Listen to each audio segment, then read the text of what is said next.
आप इसमें आपने मुद्दई है कि मुलजिम है इसके पर्चे में? आप मुद्दई हैं, ठीक है। तो यही कह रहा था आपने मुलजिम बरामद करके देना, तो मैंने आगे कार्रवाई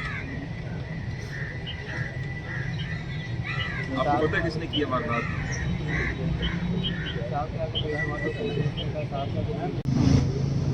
ठीक है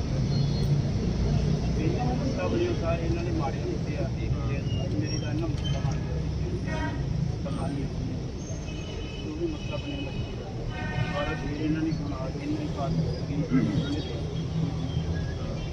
ਤਾਂ ਮੈਨੂੰ ਆ ਕੇ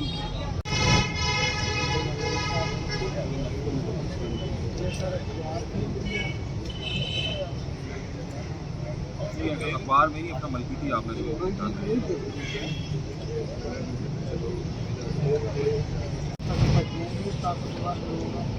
खाने नहीं होते इंसाफ को चाहिए। आपका इशू क्या है? ये मैंने आपको पढ़ा, ये आप कह रहे हैं कि आप घर आए हैं।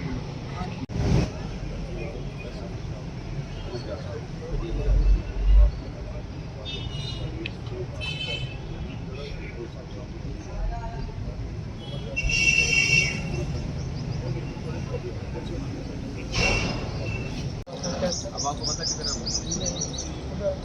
ਉਹਦੇ ਅੱਬੂ ਨੇ ਜੀ 10 ਦਿਨ ਦਾ ਟਾਈਮ ਲਿਆ ਸੀਗਾ, ਮੁੜ ਕੇ ਆਇਆ ਜੀ। ਮੈਂ ਕਿੰਨੀ ਵਾਰੀ ਆ ਚੁੱਕਿਆ ਮੈਂ ਉਹ ਉਹਦਾ ਫਿਰ ਉਹ ਨਹੀਂ ਆਇਆ। ਮਿਹਰਬਾਨੀ ਕਰਕੇ ਉਹਨੂੰ ਫੜ ਕੇ ਮੇਰੇ ਪੈਸੇ ਮਾਰ ਦੇ ਸਾਡਾ ਪੁੱਤਰ ਵੀ ਉਹਦਾ ਸਾਲਾ ਠੀਕ ਹੈ, ਕੀ ਮਸਲਾ ਕੀ ਹੈ?